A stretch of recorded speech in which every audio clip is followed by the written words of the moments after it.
Hi friends, welcome back to Noble Academy, your online learning partner. In last video, we discussed about meaning of sculpture, architecture and ancient Indian town planning. You know what is the Indian ancient town planning, how they live, how the rulers are live, peoples and number of ministers houses we can discuss in last video. There are number of towns we found in excavation like Mohenjo-daro, Harappa, Lothal and Dholavira. And today we discuss Mohenjo-daro. It is a very important question for you and every time it is asked in board exam. So let's discuss what is Mohenjo-daro and its features. Mohenjo-daro is found in 1922. When Mohenjo-daro found in 1922. तो मोहनजोदड़ो हमें कब मिला था? इन 1922. किसने ढूंढा था? रखालदास बेनर्जी. आपको नाम रखने हैं. Dayaram Sahni.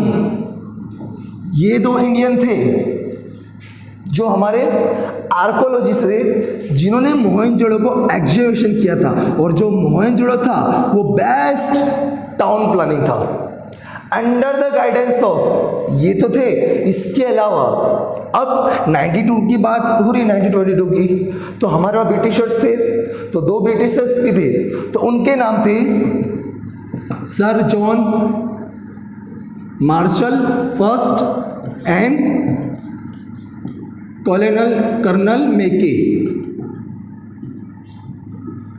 These four persons are founded Mohenjo-daro in 1922 by the excavation. What is the meaning of excavation? जिसको आप आम लैंग्वेज में बोल सकते हैं कि जब कोई चीज को खोदा जा रहा है और बहुत बड़ी सिटी मिल रही है, दैट्स कॉल्ड एक्सकैवेशन. ठीक है, तो मोहनजोदड़ो हमें कब मिला? 1922 में. 4 लोग थे, Rakhaldas Banerjee, Dayaram Sahni, sir John Marshall, colonel मेकिना. And there are number of things found from Mohenjo-daro. And what is the meaning of Mohenjo-daro? Heap of dates.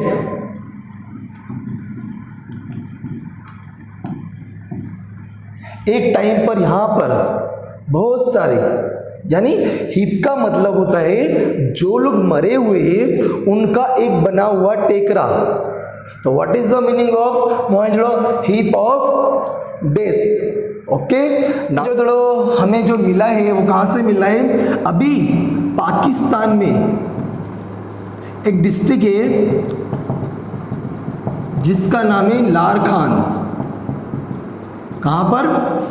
Larkana. तो वेयर इज लारखान? तो now in present Pakistan. Before we independent 1947 India और पाकिस्तान एक ही था.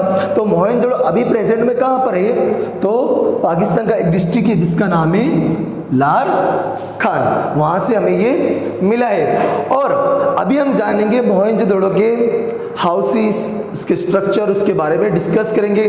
तो आपको क्या करना है, ये वीडियो को अच्छी तरह से एक एक कॉन्सेप्ट के साथ आपको समझनी है. तो लेट्स वी डिस्कस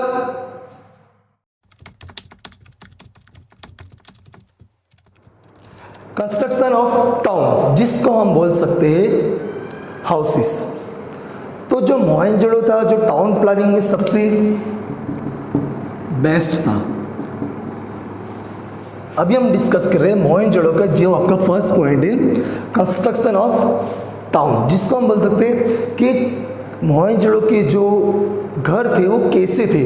तो इतना ध्यान रखना कि अगर टाउन प्लानिंग में हड़प्पा, लोथल, धोलावीरा ये सब की बात हो अगर, तो सबसे बेस्ट उसमें कौन था? मोहनजोदड़ो. मोहनजोदड़ो के जो मकान थे वो हाई प्लीथ पे यानी ऊंचाई से बांधते थे, ऊंचाई पे बनाते थे. देखिएगा आप प्रेजेंट में देखते होंगे अभी कि ज़्यादातर लोग अपने यहाँ जब का कुछ नया कंस्ट्रक्शन होता है तो उनके घर थोड़ी ऊंचाई पे बनाते. क्यों बनाते हैं? तो वो इसलिए बनाते हैं कि फ्लड और डैम्पनेस से बचने के लिए. कि पानी ज़्यादा भरा जाता है उससे बचने के लिए, और डैम्पनेस जो भेज होता है उससे बचने के लिए अभी प्रेजेंट में हमारे यहाँ ऊंचाई पे घर बनाते हैं। पर ये तो मोहनजोदड़ो तो एकदम एंशिएंट टाइम का है, उस टाइम पे ये कुछ इस तरह के हाउसेस बनाते थे।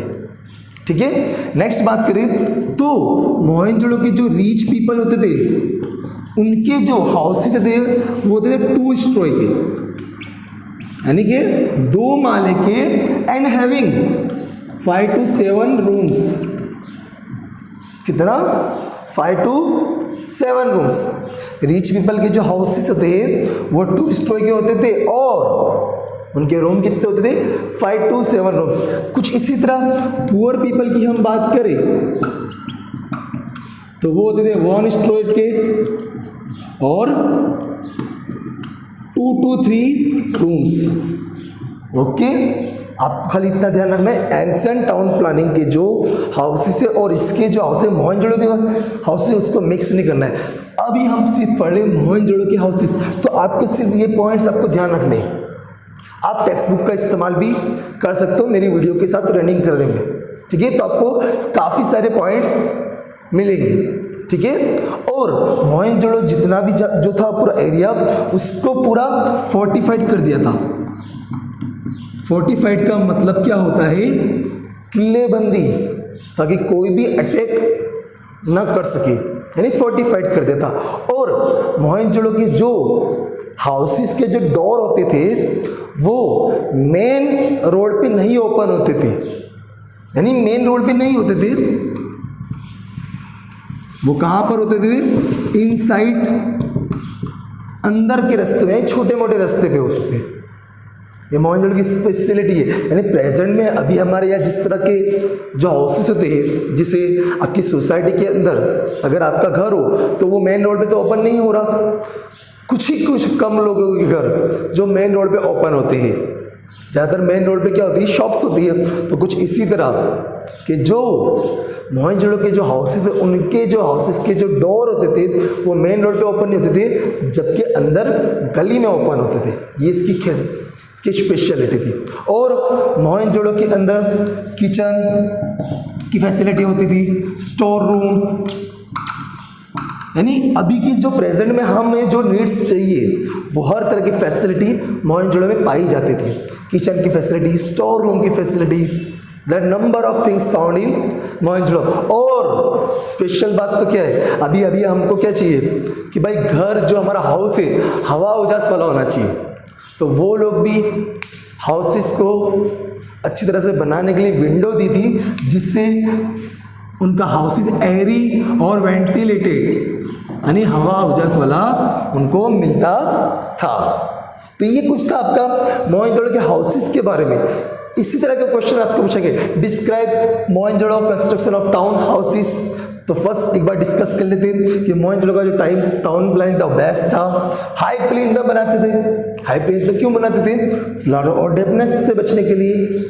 ठीक है, रिच पीपल के हाउसेस के 2 स्टोरी के और 5 to 7 रूम्स के। आप यहाँ पे लर्न कर सकते हो, 7 में से 5 जाएंगे तो 2। ओके, इस तरह पुअर पीपल के हाउस है 1 स्टोरी के, इस तरह 3 में से 2 जाएंगे तो 1। तो पुअर पीपल का हो गया, रिच पीपल का हो गया। और उनके जो मेन रोड पे उनके जो हाउसेस का जो डोर था मेन रोड पे नहीं खुलता था, इनसाइड खुलता था। और उनके घर के अंदर किचन, स्टोर रूम की फैसिलिटी थी और उनके जो हाउस एयरी और वेंटिलेटेड के होते थे। तो ये था आपका कंस्ट्रक्शन ऑफ टाउन, यानी houses of Mohenjodaro. Now we discuss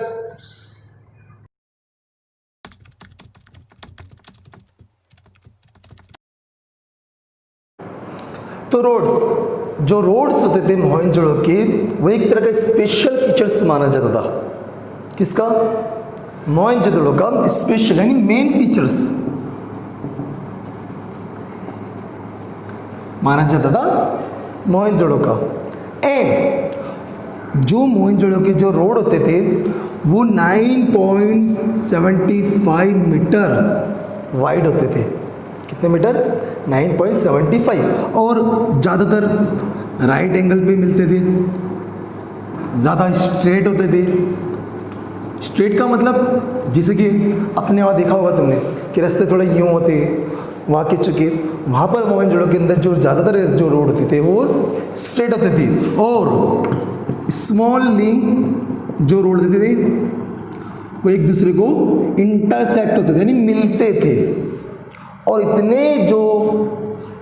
इतने वाइड होते थे ये roads, that number of vehicle pass in a one time, there are number of vehicles pass in a one time. हमारे वहाँ तो तुमने देखा होगा कि अगर कोई गाड़ी होती है, अगर रुक जाती, कुछ बंद होती तो बहुत सारा ट्रैफिक हो जाता है। और यहाँ में मोहनजोदड़ो की स्पेशल फीचर्स थी वहाँ के रोड्स, और यहाँ पर कुछ पीट्स भी मिले थे। पीट्स का मतलब होता है खड्डे। जैसे कि ये एक रोड है, तो यहाँ पर ऐसे कुछ पीट्स मिले थे, जिससे सजेशन ये होता है कि उस ज़माने के अंदर, एंशिएंट टाइम के अंदर यहाँ पर लैंप लगाए हुए। क्या? लैंप यानी एक स्टिक होती है, क्या तरह का बाम्बू होता होगा, वहाँ पर रूलर का कोई भी सर्वेंट आता होगा और यहाँ पर दिया जला के चला जाता होगा, ताकि यहाँ जो रास्ते, जो रोड है, यहाँ पे आसानी से आपको उजाला मिल सके। ये उस टाइम की बात है, ये सारा का सारा एग्जीबिशंस के टाइम पे मिला है। कुछ इस तरह के वहाँ पर रोड फाउंड हुए जो सजेस्ट करते हैं यहाँ पर पीट्स होंगे, और वो पीट्स में क्या इस्तेमाल होता होगा? लैंप। और मोहनजोदड़ो की जो रास्ते होते थे वो इंटरसेक्ट करते थे क्रॉस रोड। जैसा कि हमारे वहाँ तुमने देखा होगा शाह आलम टोल नाका, Bholabhai park, then after ST bus stand, जो हर एक क्रॉस रोड थे। जैसे कि मैं अगर बात करूँ नॉर्थ और साउथ, तो ये एक हो गया, ओके, और ईस्ट और वेस्ट। तो इसी तरह के कुछ क्रॉस रोड है, इसके आगे जाओ तो आपको ये भी मिलेगा। तो इस तरह के number of cross road are found in Mohenjodaro roads.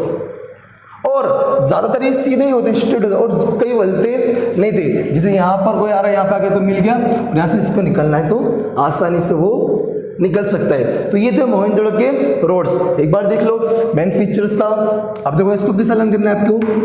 9 में से 2 जाएगा तो 7, और 7 में से 2 को रिड्यूस करेंगे तो 5।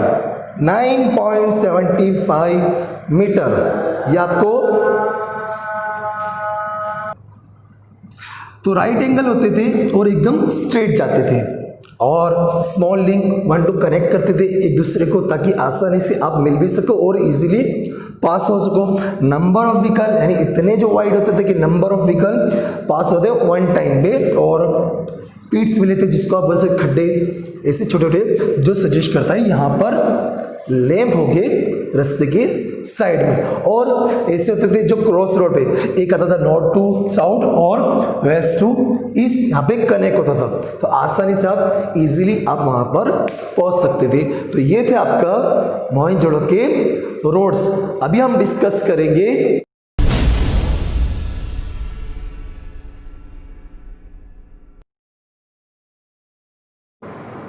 तो रोड्स जो थे वो मेन फीचर्स था, और drainage system you discuss in standard 9 chapter number 14 drainage system, but that drainage system is for the river and this drainage system is for the our pipeline, that's called, short में आप बोल सकते हो उसको gutter line जिसको बोल सकते हैं, that's called drainage system.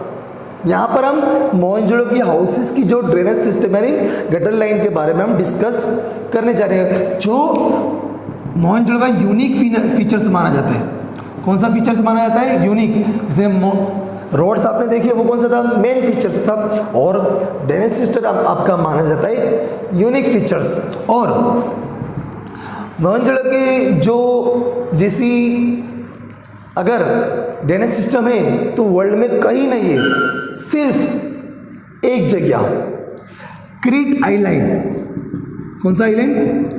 क्रीट island, जो है मेडिटेरियन सी के अंदर, वहाँ पर ही सिर्फ मोहनजोदड़ो जैसी ड्रेनेज सिस्टम पाई गई है। ठीक है। तो जो मोहनजोदड़ो है वो यूनिक फीचर से क्रीट आइलैंड के अलावा वर्ल्ड के अंदर मोहनजोदड़ो जैसी ड्रेनेज सिस्टम कहीं पर भी अवेलेबल नहीं है। और मोहनजोदड़ो के अंदर हर एक हाउसेस में कैश पिट होता था। अब सर आपको क्वेश्चन होगा कि कैश पिट किससे कहा जाता है?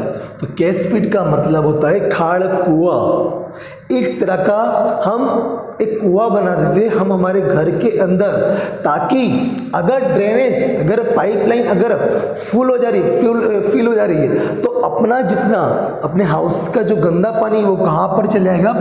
कैश पिट पे। अभी भी आप कभी पुराना घर अगर कंस्ट्रक्शन में आ रहा है, टूट रहा हो, तो काफ़ी सारे लोगों ने कैश पिट बना के रखते, ताकि अगर आपके घर की गटर लाइन अगर भरा जाती है यानी फुल हो जाती है, दैट्स कॉल, वो कैश पिट के अंदर जितना पानी आसानी से जा सकता था। अब इसमें ध्यान रखो कि वो लोग कितना अपनी हेल्थ और हाइजीन पे ध्यान रखते होंगे। वो अपने हेल्थ और हाइजीन में बहुत सारा ध्यान रखते थे, क्योंकि वो लोग मोहनजोदड़ो इसी तो कहा जाता है बेस्ट टाउन प्लानिंग, यानी हर तरह से वो अपना ख्याल रखते कि भाई ड्रेनेज बना गई तो सब पानी का चला कैश पिट, यानी कोई भी तरह की गंदगी नहीं फैलानी है, ताकि वो अपने ऊपर हेल्थ हाइजीन के ऊपर काफ़ी सारा वो ध्यान रखते थे। तो ये था आपका ड्रेनेज सिस्टम ऑफ मोहनजोदड़ो। एक बार डिस्कस कर लेते हैं। यूनिक फीचर्स था जो वर्ल्ड के अंदर एक ही जगह है, वो कहाँ पर है? Crete island. कहाँ पर? क्रीट। हर एक हाउसेस में क्या होता था? कैश पिट किस लिए बनाया था? ताकि अगर कोई जो मेन ड्रेनेज है अगर वो फिल हो जा रही है तो उसका गंदा पानी कैश पिट में चले जाता था। और इससे साबित होता है कि मोहनजोदड़ो वाले जो लोग थे अपनी हेल्थ और हाइजीन पे काफ़ी ध्यान रखते थे। ठीक है, now we discuss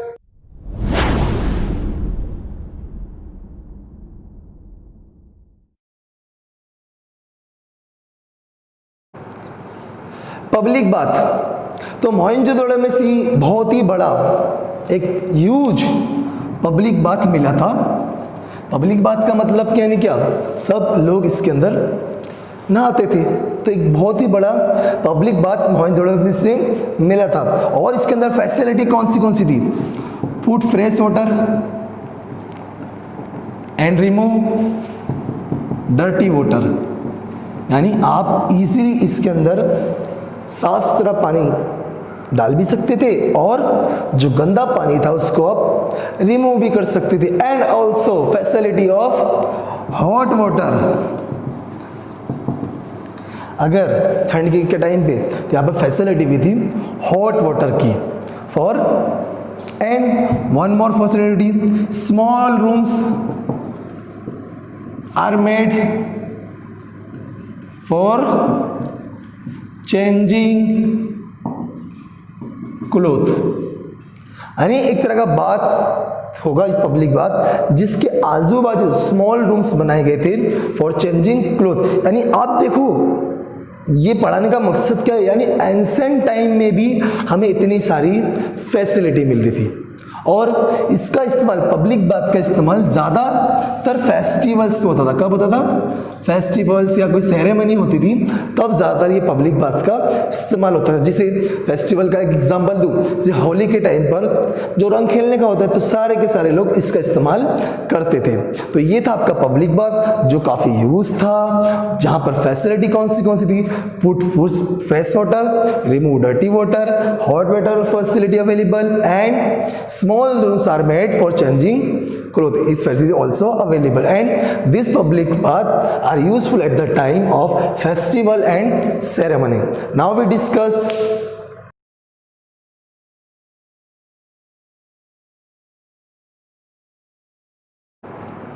now public buildings. तो जो मोहनजोदड़ो में सी बहुत यूज 2 बिल्डिंग्स मिली हुई है, रूइंस तबाह हुई। जब एग्जीबिशन के टाइम पे ऐसी 2 बिल्डिंग्स मिली थी।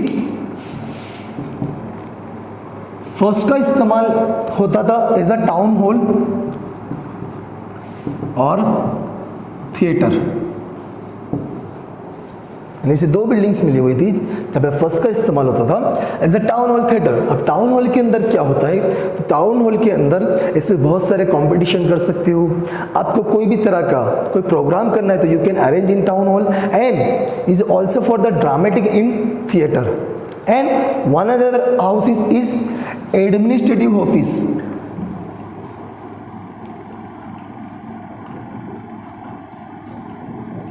एंड और इसका इस्तेमाल या तो फिर ग्रेनरी। अब ग्रेनरी का मतलब होता है कि जहां पर आप आपका जितना भी अनाज है वहां पर आप रख सकते हो। तो यहाँ पर है ना कि जो फर्स्ट हाउस था, एक हाउस, टू टाइप्स के आपका हाउस मिले यहाँ पर, फर्स्ट हाउस और सेकंड। तो फर्स्ट हाउस के अंदर ऐसा माना जाता है कि इज द टाउन हॉल और theatre and second house is one type of administrative office of Mohenjodaro. अब एडमिनिस्ट्रेटिव ऑफिस का मतलब क्या होता है कि जहां पर मोहनजोदड़ो को चलाने के लिए, उसको रन करने के लिए, जैसे अहमदाबाद को रन करने के लिए अहमदाबाद म्युनिसिपल कॉरपोरेशन है जिसकी ऑफिस आप देखोगे कि जहां पर गोल लिमड़ा पर है, तो कुछ इसी तरह मोहनजोदड़ो को भी रन करने के लिए उसकी ऑफिस थी जिसको बोल सकते हैं एडमिनिस्ट्रेटिव ऑफिस। यानी अब इसको आप बता सकते हो पब्लिक बिल्डिंग्स, यानी किसी की पर्टिकुलर किसी की नहीं थी, ये पब्लिक बिल्डिंग थी जिसका इस्तेमाल पब्लिक इजीली कर सकती है। एंड ऑल्सो ग्रेनरी, जहां पर आप आपका अनाज यहां पर यानी रख सकते थे। तो this are houses, public buildings. There are two houses, first and second, town hall और theatre. And one also found barrack. What is called barrack? Barrack का मतलब क्या होता है, जहां पर सोल्जर्स लोग रहते हैं। तो ऐसी बैरक भी मिली थी यहाँ, कहाँ से? मोहनजोदड़ो में से। तो ये था आपका पब्लिक बिल्डिंग्स, ठीक है। तो यहाँ पर तो आप ये सब लिख सकते हो आपकी अपनी ऑन लैंग्वेज में। तो ये पूरा जो पिक्चर आपने देखा, जितना भी हमने जो समझा, ये पूरा मोहनजोदड़ो के बारे में था। इसमें से आपको कोई भी तरह का पॉइंट्स आपको पूछ सकती है, जैसे कि मोहनजोदड़ो के हाउसेस भी पूछ सकते हैं, मोहनजोदड़ो के रोड्स भी पूछ सकते हैं, मोहनजोदड़ो के ड्रेनेज सिस्टम भी आपको पूछ सकते हैं, मोहनजोदड़ो की पब्लिक बाथ्स पूछ सकते, और पब्लिक बिल्डिंग जी आपको 2 मार्क्स में पूछ सकती है। और ये काफी इंपॉर्टेंट क्वेश्चन है, ठीक है। तो वीडियो को अच्छी तरह से आपको देखना है और अच्छी तरह से समझना भी है, ठीक है।